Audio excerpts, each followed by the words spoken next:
Banks, Cocaine Bear is a dark comedy inspired by true events that follows the misadventures of a bear, a black bear, who inadvertently ingests a large amount of cocaine dropped by a drug smuggler's plane. This movie was freaking wild, but surprisingly also very tame given the context of its marketing. It's a dark comedy, but even though there were parts of the movie that had me laughing or giggling out of the silliness of it, I wouldn't exactly look back at it and call it funny.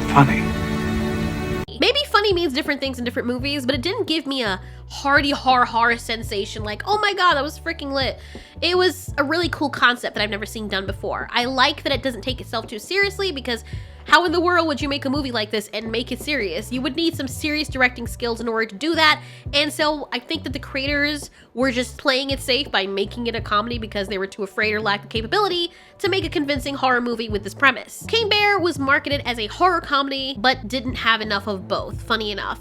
At some ends, it had the comedic tone with the elements of horror, and at the beginning of the movie, it tended to do that really well, sort of. But then it became a situation where it felt like it didn't know what it wanted to be. It either committed to the comedy, but then stopped halfway, leaving some to be desired in terms of humor, or it got really gory and horrific and tense, and it was awesome, but then didn't go all the way with that either. In terms of the humor, the jokes can often feel forced, and the attempts at the humor become kind of repetitive and predictable. And if you're so inclined, the movie can sort of feel, depending on your mood, like a one-note joke that is drawn out for too long. Feels more like you're watching a horror, tension, cocaine-induced slasher animal movie set in the universe of Mr. Bean. One thing I do appreciate for this movie is that it feels as though I've traveled back into the 80s. I've noticed that 80s movies have a feel, and the only 80s movies I've watched are the classic horrors that I went back to see, and it's amazing how horror movies just seem to be on a whole other level back then, even though they look really corny. I'm racking my brain to recall an 80s film I've seen lately that captures the same essence as Cocaine Bear. The only one that comes to mind, albeit not from that era, is one that my husband made me sit down and watch, called Snatch.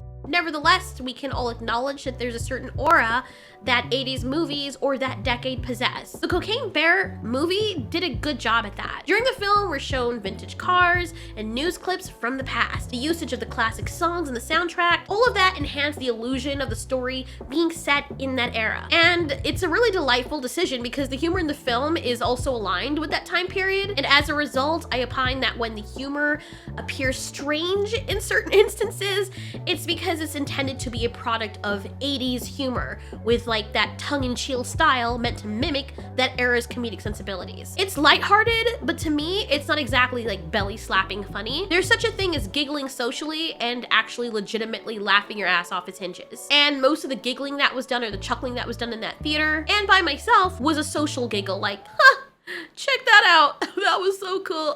Oh my god, they did that. Not laughing so hard to the point you're almost pissing yourself. For some people who like very tongue-in-cheek humor like my daddy, it doesn't take a lot to make you really laugh genuinely. This movie is definitely gonna do it for you if that's the case, because like I said, it doesn't really fall on that helm of, oh my god, I'm gonna asphyxiate from laughing so hard. Some people might find it disturbing also in this movie to want to fully let go and laugh like that with the added gore.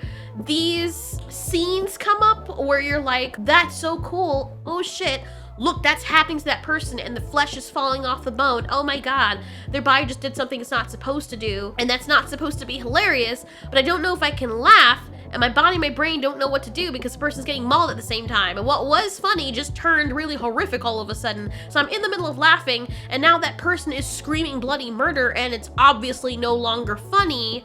But then it goes back into funny, and I'm like, oh, now it just seems sad. Oh wait, someone made another joke. Laugh, I think? And that's what it kind of feels like throughout the entire film, which is again, probably what they were striving for, or maybe not. As for the plot, it came across as though it lacked focus, and this is because the movie often jumped from one scene to the next without providing a lot of depth to the characters or the story, and I understand it didn't need to be because of the type of movie it was, but Cocaine Bear kind of felt disjointed. I just found that. And I think what I mean is like the pacing. It was very strange. At the beginning of the movie, for example, we spent a very long time hearing this couple talk about what they want to name their baby, and it becomes kind of awkward, or at least it made me feel kind of impatient tangent because it feels like they were trying to give us some lighthearted banter between the two. And then I'm like, I don't care. It became evident that the movie also intended to have a fun and lighthearted tone, as shown by the way the foreign couple reacts to when they finally see the bear, which does provide some amusement when they notice the bear's very peculiar behavior. The chase that then ensues afterwards was awesome, and the ridiculousness of it was clearly what the movie was going for, but it just didn't feel like it punched enough. It had those elements where you're like, wow, this is actually happening. It's gonna get more crazy as it goes on. And of course, the film does provide some exposition, but then the pace just slows down significantly, only to then regain momentum in the latter half of the movie. And in my view, the movie could have benefited from being a little bit shorter and cutting some of the unnecessary dead air away. There were times throughout the movie where I kept wondering, why are we still on the scene? It keeps going on and on and on. Why are we not seeing more of the bear? Too much dead air is going on. It was just so unnecessary. Also, we do have kid characters in this movie. I already knew they were going to Jurassic Park it because nothing bad must happen to the kids, even though they did allow one of the kids to get sort of kind of hurt. There are instances in Cocaine Bear where the kids engage in dialogue that unnecessarily extends the scene's duration, and these conversations really could have been trimmed down without compromising the story's coherence. Like, it's cute, but it's not exactly necessary. I will give the film credit though for having a sequence that was both inviting and interesting when the kids skipped school and they were tasting some of the powdery stuff. They knew what it was, and I was afraid they were gonna do one of those things where the kids are stupid and don't know, but they were clearly educated on that front, but they didn't know how much to take, and honestly, neither do I. I'm guessing a tablespoon worth is a large amount because the entire theater was gasping when they said that and when then they put it in their mouth.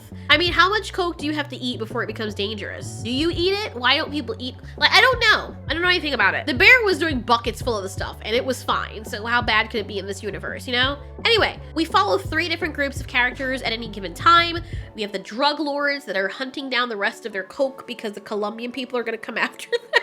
The Colombian people who we never see, which I'm glad they left it that way because that's another danger that's out there, which it's not exactly bad. It would have been great if it was a different type of movie with that focus, but it kind of detracted away from the danger of the bear, in my opinion. Then we have the mother, one of the kids, and the park ranger who's trying to help the mother find her daughter, and the detective who's having a hard time bonding with a little dog, a lasso apto or something. And it's basically a back and forth of how everyone is affected by the bear, but it's done in such a disjointed way that sometimes we have this buildup of momentum, like I mentioned earlier, of something happening and the bear doing something, and the scene just cuts to someone else with a very jarring transition that feels like the equivalent of reaching a euphoric feeling or climax only for someone to pour a bucket of ice cold water down your pants.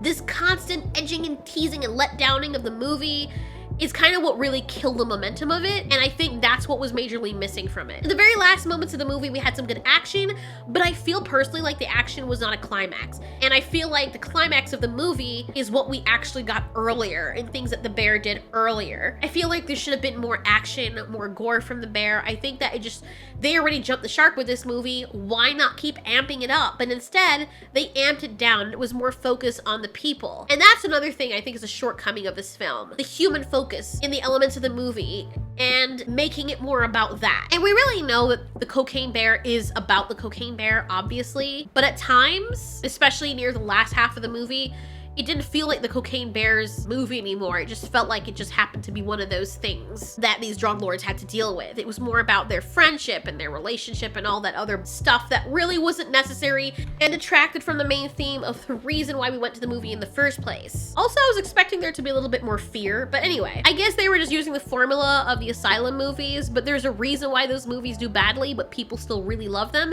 It's a fun and exciting time. However, I feel like the Asylum movies do a better job with sticking to the comedically bad elements of it, but still making the monster or the creature have some kind of climax in the end or some other big reveal that we didn't know about from before. And the big reveal for this movie was, spoilers, cover your ears if you absolutely want to see this movie. It had kids. That was, and it acts like that's supposed to be a climax, but it really wasn't. You're expecting that the mother's gonna do some wicked thing and go just ape shit, and that never happens. It just falls flat. If they were going to do something like this where they're going to leave the bear out of most of the scenes up until the end, there needs to have been an ever-looming danger, not just to the audience, but to the characters. A great example of how this was done was Tremors. And the reason why I'm using the next 2 movies that I'm going to mention, or the next 3 movies I'm going to mention, is because they were basically horror thriller comedy. There were movies that were funny, but there was that really present danger where you felt like, damn, I'm scared, but damn, that's funny. And the comedy and the horror don't necessarily clash with each other. They kind of go hand in hand to give you that unique experience. So in the movie Tremors, people were aware that something was out there hunting people, and they had no idea what it was. They kept on seeing traces of it everywhere. And you still had the human element of the focus, but it kind of fit because of the place where they were, where the event where it took place, which is in the desert. And the people, it took them a while to realize the big reveal that it wasn't just these snake things that grab people and pull them underground and people going missing, but it was this huge monster that these snake things were actually attached to and hunt people via vibration. But even leading up to that point, we don't even really see the monster, we just see effects of it. And then it becomes more dangerous, and there's more stakes, and more stakes, and more stakes, and more stakes, and they have to do something mega dangerous to defeat the monster. The bear isn't ever really defeated in this because at the end, they made her a mama bear. Oh, whatever, to hell with the spoilers. They made it a mama bear whose babies also like the cocaine, and they're one big happily family after, and then we feel bad for her and happy for the mama bear. And it's like, bro, that is not where I thought this was going. Like, if they had just kept the danger about it, even if you wanted to let the bear live in the end and still have that element of danger, why are you making National Geographic where now we're rooting for the mom and the babies and they're so cute? It just took a complete 180, and I think that actually hurt the movie. The movie is obviously meant to be silly, and I really did enjoy my time, but funny enough, I don't feel like Cocaine Bear is something I would go back and watch. I would go back and watch something like Lake Placid, that's my second example, or Deep Blue Sea over and over again, because those were horrors that did the comedic element very well and did have the gore and some of the ridiculousness as well. It was obvious. Another one, here's a fourther, The Meg. It's also an example of this, and obviously shark movies have had a long time to get this down, but we have a plethora of examples of movies that do this very well. I believe that Cocaine Bear struggled to fully commit and confidently embrace either of the genres it aimed to represent. In the end, like I said, it was an enjoyable experience. I don't have any regrets about watching it. It's nice to have a movie like this that stands out from the lackluster content that comes out of Hollywood, especially in the recent years, but I feel like it could have been something even better in the right hands. You never know, we might get a franchise of cocaine animals, and next we'll have cocaine wolves or coyotes. Or cocaine crocs.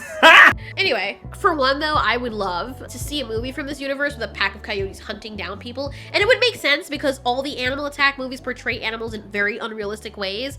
Having them stoked out on some type of drug and enraged like the zombies from 28 Days Later, that would be an interesting way to spin things and explain in a credible manner why these animals are acting in the way they wouldn't otherwise. Anyway, that's my honest opinion. Still enjoyed the movie. I just felt like it was just missing, and what I mentioned is what it was. Just fully commit. Thanks so much for watching. This has been Ultiori. You ask, we answer.